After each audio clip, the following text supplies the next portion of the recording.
عیسیٰ واپس نہیں آئیں گے. میں نے عیسیٰ کی ارواح کو عالم ارواح میں دیکھا، تو آؤٹ آف کویسچن کہ عیسیٰ دوبارہ آئے گا. اور کئی صوفیوں نے بھی بتایا، جیسے داتا علی حجیری کشف الوجود میں کہتے ہیں کہ میں نے عیسیٰ کی روح کو روح کی دنیا میں دیکھا ہے.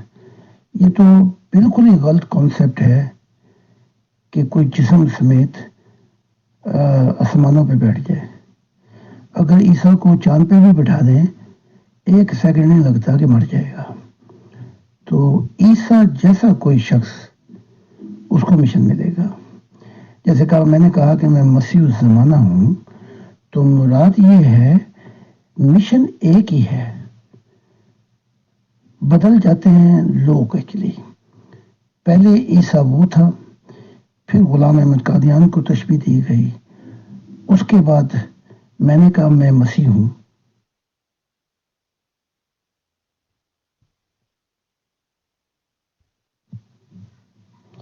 پھر خدا نے کہا تو مسیح الزمانہ ہے. تو مسیح سے جو مطلب ہے، what is the real true meaning actually، مسیح سے مطلب جو ہے وہ یہ ہے کہ ایک دن خدا کی دنیا شروع ہو جائے گی. تو کیا عیسیٰ سے خدا کی دنیا شروع ہوئی؟ نہیں. کیا غلام احمد قادیان سے خدا کی دنیا شروع ہوئی؟ نہیں. دونوں نے نہیں بتائی باتیں، اس لیے خدا نے خود ہی کہہ دیا کہ تم ایک دوسرے کے بھائی ہو، عیسیٰ اور غلام احمد قادیان. اب میں آتا ہوں.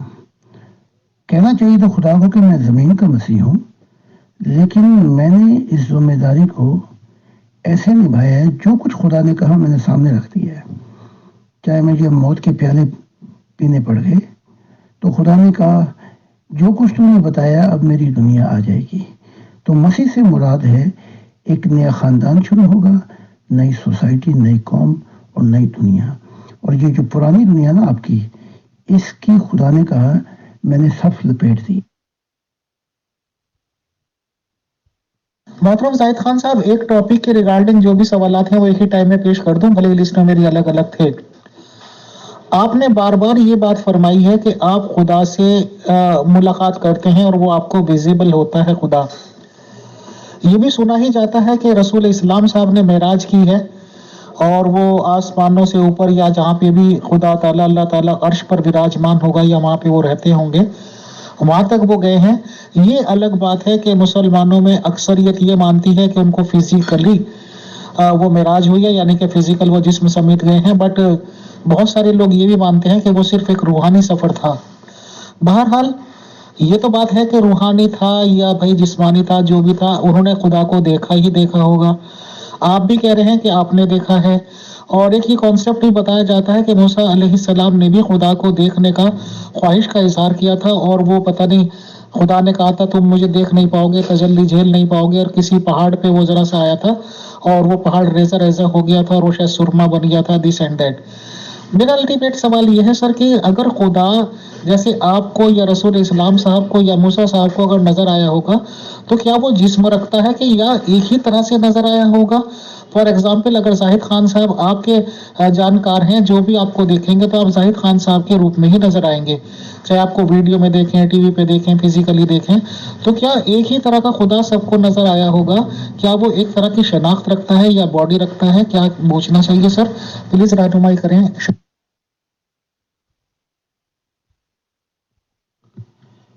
آپ تورات اٹھا کے دیکھ لیں، جینیسیس 5 کتابیں کہیں گے تو میں ثبوت فراہم کر دیتا ہوں. جب موسیٰ پہاڑ پر لے کے گیا تو موسیٰ نے اور 73 جو موسیٰ کے ماننے والے تھے انہوں نے بنی اسرائیل کے خدا کو دیکھا. اس کے پاؤں کے نیچے آسمانی نور کا چبوترا تھا، آگ دہک رہی تھی اور اس کے درمیان وہ کھڑا تھا اور آلے دوالے اندھیرے تھے. پھر محمد رسول نے دیکھا تو کہا، بلکہ قرآن تو یہ کہتا ہے اس نے 2 دفعہ دیکھا، اور جو کچھ دیکھا وہ حق دیکھا. پھر محمد رسول یہاں تک کہتے ہیں کہ وہ مجھے کھلاتا ہے پلاتا ہے اور میں تم جیسا نہیں ہوں. ہاں ایک ہی روپ ہے خدا کا.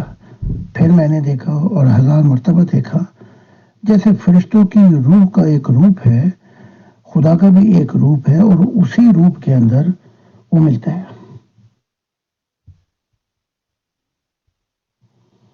بلکہ نبیوں کی بات تو دور، شیخ عبد القادر جیلانی جو غوث پاک یا غوث اعظم کہتے ہیں، وہ اپنی کتاب میں لکھتے ہیں کہ جب میں خدا کے حضور پہنچا تو خدا نے اپنی جنت میں میرا جھنڈا گاڑا اور وہ میرا نوکر بن گیا۔ وہ مجھے شراب پلاتا تھا۔ شراب طہور سے مراد وہ شراب ہے جو ہوش میں لے آئے، اور میں خدا سے کہتا تھا اور لے کے آ شراب دوڑ کر۔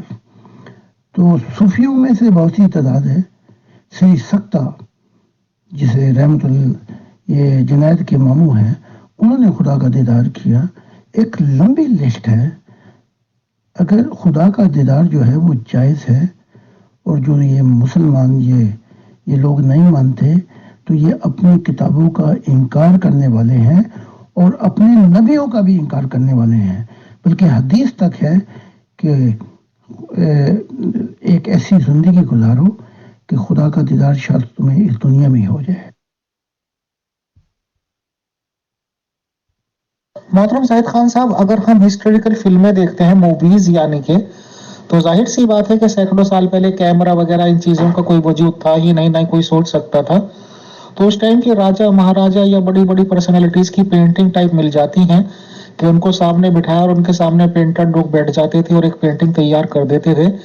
اور پرانی فلموں میں نے یہ بھی دیکھا ہے سر کہ جو مان لیجیے کسی آدمی نے کوئی دیکھا واقعہ واردات ہوتے ہوئے، اور وہ اس کا ایک امیجنیشن دیتا تھا ایک پینٹر کو کہ یہ تھی، ایسی آنکھیں تھی، دس اینڈ دیٹ، اور اس کی تصویر وہ لوگ تیار کر دیتے تھے۔ آج کل کے ٹائم میں پولیس انویسٹیگیشنز یا طرح طرح کے معاملات میں بھی سر، اگر کسی نے کوئی دیکھا ہوا پرسن کی اپنی امیجنیشن بتاتا ہے تو 99% کیسز میں اس طرح کی پینٹنگ تیار ہو جاتی ہیں، اور پینٹنگ تیار ہونے کے بعد کنسرننگ پرسن کہتا ہے کہ ہاں جی بالکل یہی بنتا تھا۔ تو محترم، کیا جیسے کہ آپ نے ان کو روبرو دیکھ رکھا ہے، تو کیا اس طرح کی کبھی آپ نے کوشش کی کہ ان کی کوئی پینٹنگ اپنے تصورات سے بنوا سکیں؟ یا میں آپ سے یہ بھی کہہ دوں، میں نے آپ کی بکس نہیں دیکھ رکھی ہیں، کیا آپ نے کوئی اس کی پکچر یا اس طرح کا کوئی امیجنیشن پیش کر رکھا ہے اپنی بکس میں؟ شاید آپ نے جواب دیا تھا کہ نہیں، یا اس طرح کی پاسبلٹی ہے کہ کسی پینٹر کو یا کسی اس کی آپ خدمات لے کے اس کا تصور پیش کر سکیں جو آپ نے دیکھا تھا، وہ چیز تیار ہو سکے؟ محترم بتائیں، شکریہ۔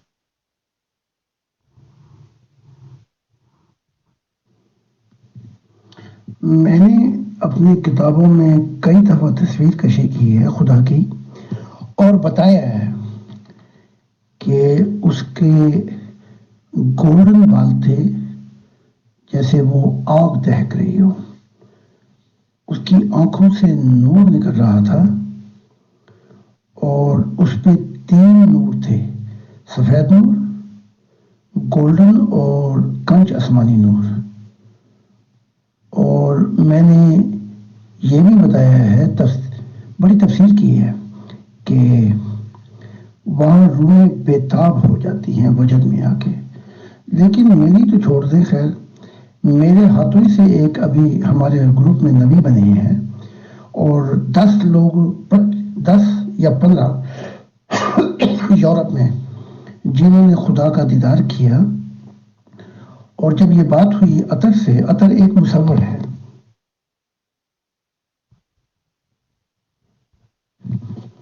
عطر صاحب ساؤتھ افریقہ میں جو ہمارے ماننے والے ہیں، وہ ایک مصور ہیں۔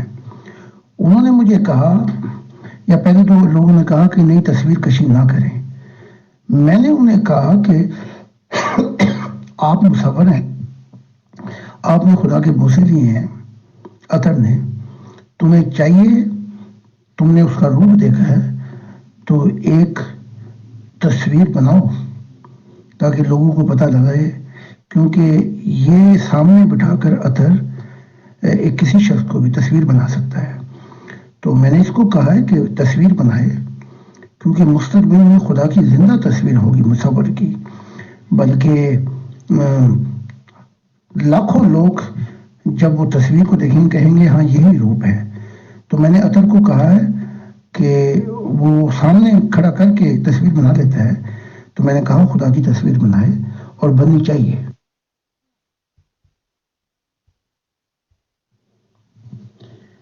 جب خانہ کعبہ میں یہ فتح ہوا تو اس میں فرشتوں کی بھی تصویریں تھیں، اس میں ابراہیم کی بھی تصویریں تھیں۔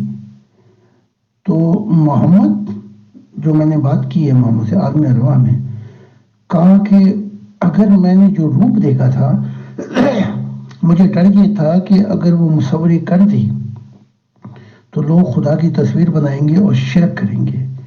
ٹھیک ہے، محمد کا ایک اپنا کانسیپٹ تھا، لیکن میرا کانسیپٹ جو ہے وہ یہ ہے کہ خدا کی تصویر بننی چاہیے تاکہ انسانیت کو خبر ہو کہ خدا کیسے لگتا ہے، کیسا ہے۔ تو میں نے عطر کو کہا تصویر بناؤ، تم نے بوسے دیے ہیں خدا کے، خدا کو آمنے سامنے دیکھا ہے، میں تمہیں بتا دوں گا کیونکہ میں نے ہزاروں مرتبہ خدا سے ملاقات کی ہے۔ تو اگر محمد تصویر کشی کی اجازت دے دیتے تو اسی دور میں خدا کی تصویر بن سکتی تھی اور محمد کی تصویر بھی بن سکتی تھی۔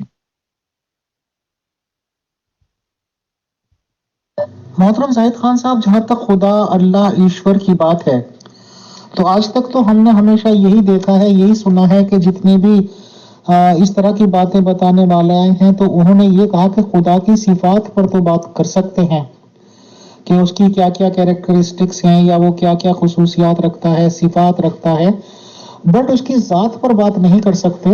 اور وجہ وہ یہ بتاتے ہیں کہ اس کی ذات پر اگر بات کی جائے گی تو میکسیمم لوگوں کے گمراہ ہونے کا ڈر ہے۔ بٹ آپ کی تعلیمات بھی میں سنتا بھی ہوں، دیکھتا بھی ہوں کہ آپ خدا کی ذات پر بہت ہی بے تکلفی سے بات کرنا پسند کرتے ہیں سر۔ تو کیا آپ سے پہلے بھی کسی نے اس طرح کی خدا کی ذات پر بات کی ہے؟ اور اگر نہیں کی تو پھر آپ ہی کیوں خدا کی ذات پر بہت زیادہ بات کرتے ہیں؟ اس کی کیا وجہ ہے سر؟ بتائیں، شکریہ۔ خدا نے مجھے دل بنایا اور مجھ سے بہت راز الہی کی باتیں کی۔ پھر خدا نے خود ہی کہا کہ اے میرے دل، جو کچھ تو سنتا ہے مجھ سے، جو کچھ جہانوں میں دیکھتا ہے اور جو سفر ہے وہ بیان کر۔ اور میں ہی بیان کر سکتا ہوں کہ میں ہی انسانیت کے اندر اور فرشتے کے جہانوں میں اور مخلوقات میں وہ شخص ہوں جس کو خدا نے سجدہ کیا ہے۔ اگر میں نہیں کروں گا تو پھر اور کون کرے گا؟ اگر خدا مجھے پوچھ لے گا کہ میں نے تو تجھے اختیار دیا تھا اس بات کا، تو نے انسانیت کو کیوں نہیں بتایا؟ اب وہ عیسیٰ تھا مسیح، اس نے بس اتنی بات کہی کہ ہم اس کی گواہی دیتے ہیں جس کو ہم دیکھتے ہیں۔ بتا دیتا نا اور باتیں بھی، تاکہ انسانیت کا مسئلہ حل ہو جاتا اور انسانیت خدا کو مل لیتی۔ میں کیوں نہ کھل کھل کے خدا کی بات کروں جب وہ مجھے اتنی محبت دیتا ہے؟ اگر ان انبیاؤں نے سجدہ کیا، اگر فرشتوں نے سجدہ کیا یا ان کی خدا سے دوری تھی، میری تو بڑی نزدیکی ہے۔ میں تو جب جاتا ہوں تو فرشتے کیا اور نور کی مخلوق کیا اور نور کے پیکر کیا، کسی کو یہ وقت نہیں ملتا کہ وہ ذاتی طور پر خدا کے حضور پرائیویٹ جو خدا کیا مسکن ہے وہاں جا سکے۔ جب خدا نے مجھے اتنا کچھ نزدیک کیا ہے تو میں نہیں کروں گا تو اور کون کرے گا؟ پھر یہ آدم اور ان کی پرانی دنیا 6000 سال کی ختم ہوئی، میں نیا آدم ہوں، مجھ سے نئی دنیا شروع ہوگی۔ تو میں نئے انسانوں کو جو اہل دین ہوں گے خدا کی دنیا لائیں گے، میں ان سے مخاطب ہوں، میں ان سے مخاطب نہیں ہوں یہ جو مذہب کے اندھے ہیں۔ جی محترم زاہد خان صاحب، شکریہ ڈیٹیلز بتانے کا۔ سر اصل میں قیامت کے ریگارڈنگ میری کافی کمیونٹیز کے لوگوں سے بات چیت ہوتی رہتی ہے، کئی فرقاؤں سے، کیا کہنا چاہیے، فرقہ جو ہے مسلمانوں کے، ان لوگوں سے الگ الگ میری بات چیت ہوئی، احمدیز سے بات چیت ہوئی، اور سب کے پوائنٹس میں نوٹ کرتا رہتا ہوں سر۔ بٹ آپ یہ بتائیے کہ جیسے یہ بڑے بڑے ڈیزاسٹرز آتے ہیں دنیا میں، جو 2-4 تو خیر ہمیں معلوم ہیں، پرانے ٹائم میں آپ لے لیجئے نوح علیہ السلام کے زمانے کا، کہ جس میں شاید سمندر کا طوفان آنا تھا یا کیا تھا، اور انہوں نے کشتی بنائی تھی،